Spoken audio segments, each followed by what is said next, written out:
Embark, we gotta talk about expeditions and how absolutely ludicrous this is, even for hardcore players.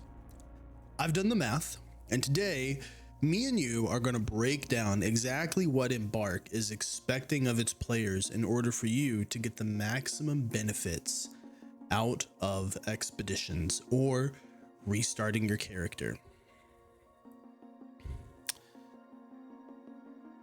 When the expedition departs, all items in your Arc Raider stash will be contributed towards it.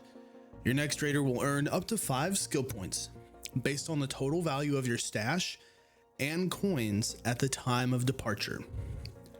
1 million coins of value of your stash and coins in total worth of value equals 1 extra skill point for new raiders. When you restart, everything tied to your progression will be reset. This means your skill tree, level, stash, workshop, crafting abilities, blueprints. It's worth noting that the initial onboarding for your first deployment to Speranza will be skipped.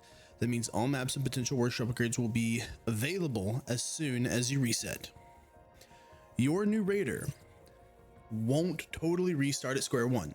By resetting, you will unlock the following advantages and rewards and buffs. A patchwork raider outfit, which sounds dumb enough already. And we could talk about the cosmetics in another video another time. Now is not this, but a patchwork raider outfit for prestiging, this 100% feels like, yeah, if you'd like the good shit, pay us money, even though the game's already a $40 price tag. Go buy this $20 outfit. Fuck you for prestiging. It's not worth it. We just like to reset the cycle to increase your engagement so you hate the game more. Scrappy janitor cap, who cares? Expedition icon indicator, who cares? Skill points, okay. Plus 12 dash space. Okay, that's okay. If we're resetting every 3 months, 12, 24 to 48 stash space you could get in a year. After 2 years of playing, you're gonna start out with 96 additional stash space. I mean, that's okay. Temporary buffs, temporary, not permanent, 10% repair buff, 5% XP buff, 6% more materials from Scrappy, which is going to equate to like 1 more metal, plastic, rubber, chemicals every raid that you go to.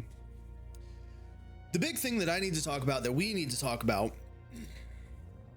is the cost, the value for these extra skill points. Because it is outrageous. And I've done some math that just shows how bad this is for us as players. Let's assume that you are going to average 50K per run. And I'm going to be honest here. You're not going to average 50K per run. We're going to be a little generous today is what we're going to be.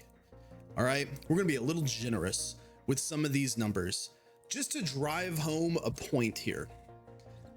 Let's pretend you average 50 to 100K per run. All right. 75K an average in between the two. One run takes 15 minutes. Now, one run doesn't take 15 minutes. One run takes 30 minutes sometimes. One run takes 2 minutes sometimes. So we're going to average it 15. Sometimes you get out early with some good loot. Sometimes you don't. 4 runs equals an hour. 5 million coins divided by 75,000 equals 66.6 runs in total. We're going to call it 67 runs. 15 minutes for every 67, 15 minutes for every run, 67 runs. 1,005 minutes, which equates to 16.75 hours if you are extracting every single run and you are getting an average of 75K per item every single run. But that's not true. No one has 100% extract rate unless you're cheating. Let's assume a 50% extraction rate. Yeah, some of us are better and have like 70 to 80% extraction rate. Some of us are worse and have like a 20 or 30% extraction rate. So let's just go down the middle and say a 50% extraction rate. This means it's going to take you 34 hours to earn 5 million coins worth of value, worth of loot.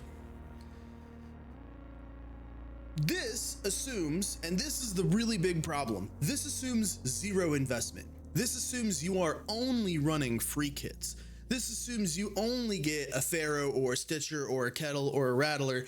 And to be quite honest with you right now, the Stitcher is hilariously OP and obviously the best of the all the options, and it needs to be nerfed. But again, balancing is a whole nother video. But this assumes absolutely no investment. You will have minimal tools to fight. You will have minimal healing capabilities. You will have minimal tactical options. You will have a Stitcher and your balls to get you 5 million coins if you are only running free kits. All right, let's assume a low investment kit where you can have a Stitcher all of the time. And let's give you some healing. Let's give you some tactical capability, and let's give you a decent amount of ammo. So we're just using a level 1 Stitcher, 100 light ammo, a light shield, 3 shield rechargers, not 5 because these are one of the more expensive things, 5 bandages, and 5 light impacts. Now, I tried doing the math without the augment. Without the augment, this makes it really hard. You have to use an augment, because if you don't use an augment, you only get 11 slots. You have to hit 5K of value in average per slot, which means 55K. You're not hitting your average of 75. If you want to hit your average of 75K a run, you have to do 6.8K per slot to hit that value of 75K a run in 34 hours. So we're going to use an augment, looting augment, because it only costs 640 credits, or sorry, coins. 640 coins is going to bring the average loadout value all the way down to 6,640. We've kept it under 10. And if you wanted to bump it up to 10, maybe you can, because maybe that's going to give you more tactical viability. Maybe that's going to give you more fighting prowess. Maybe that's worth it. Maybe it's worth it to bump it up to 10 and invest into your Stitcher and get some attachments, maybe some more heals, and maybe another grenade or two, a little more ammo too, right? Okay. So if you have 19 slots with your augment, this means you can do around 4,000 coins in average per slot. If you're running 6,640 coins worth of loadout every 66 runs, and again, this assumes a 50% extraction rate, so you have to replace this stuff 66 times. That means 132 runs in total. You're getting 442,224 coins that you are going to have to invest into your kit. This means an additional 6 runs that you have to complete. So that's going to put you closer to the 36-hour mark. But this is kind of unreasonable. 50 to 100K per run. Let's assume something reasonable that everybody can do. 40K per run. All right.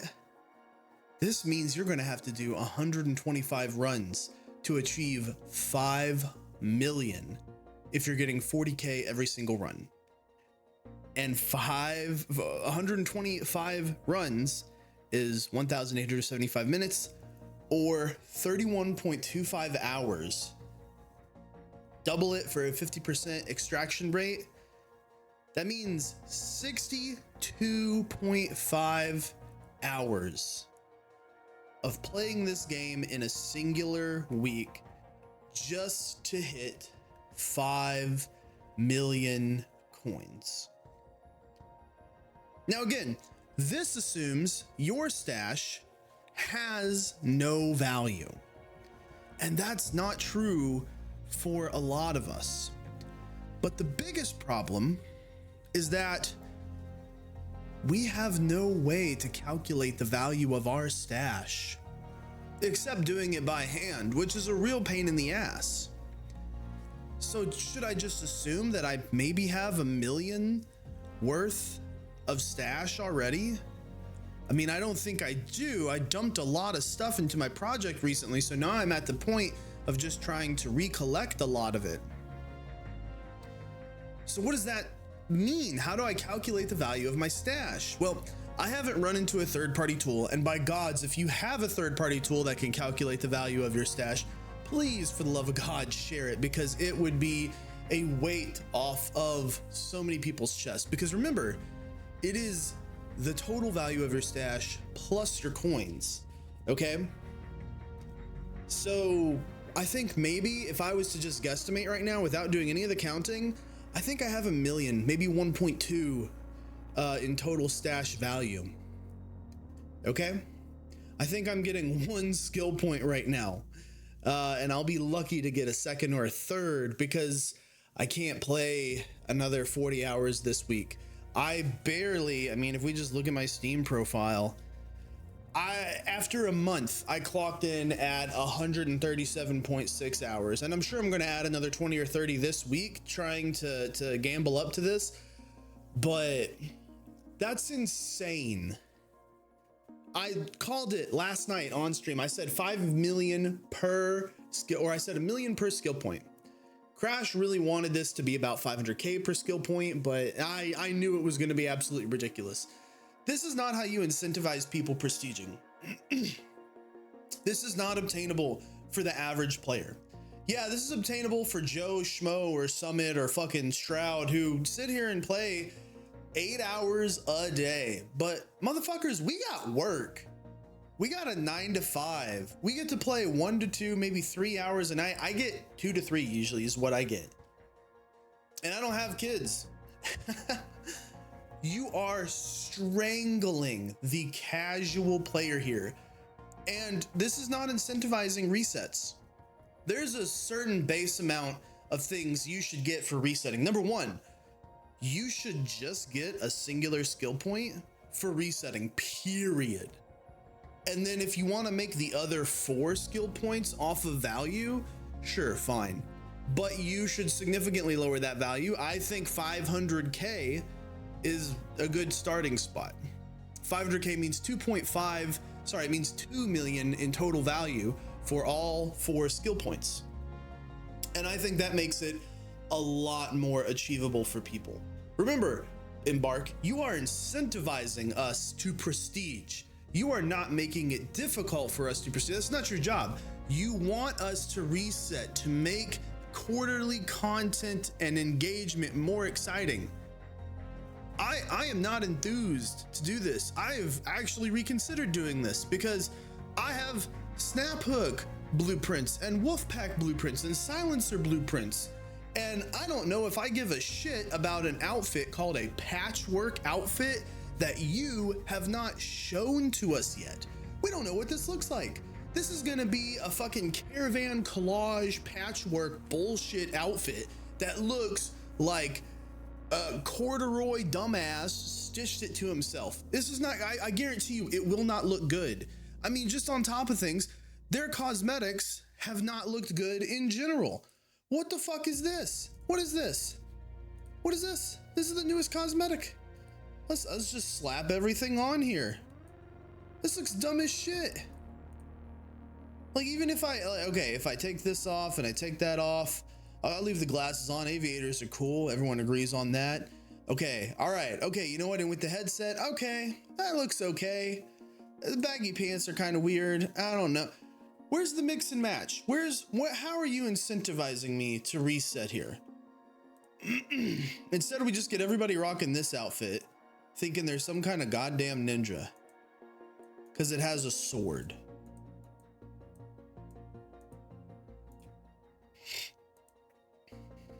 What are we doing, Embark? This is embarrassing. That you have not thought of the math. You've not thought through anything. This is not going to work. This is not going... I don't think people are going to prestige nearly as much after this unless there are some serious reconsiderations made. Because there's no point. They're going to have to end up forcing people to do this. And that's gonna suck. No one's gonna enjoy that. All right, guys, that's my thoughts about the math behind projects and expeditions and forced prestiges, and how much I dislike this and how much it's not worth it. And if you agree with me, I would really appreciate a thumbs up. Go tweet this or ping and bark, or show them this video, show them how silly we think this is, or voice your own opinion at them anywhere that you can. Do it in a respectful way in their Discord. Please tell them, I don't like these changes. I'm not prestiging. Can you make it more valuable to me? Can you make it less hardcore? Because look, I'm okay with rewards that you have to earn, but I'm not playing another fucking 60 hours this week. You can shove that up your fucking ass. I'm Guns. I'll see you topside, Raiders.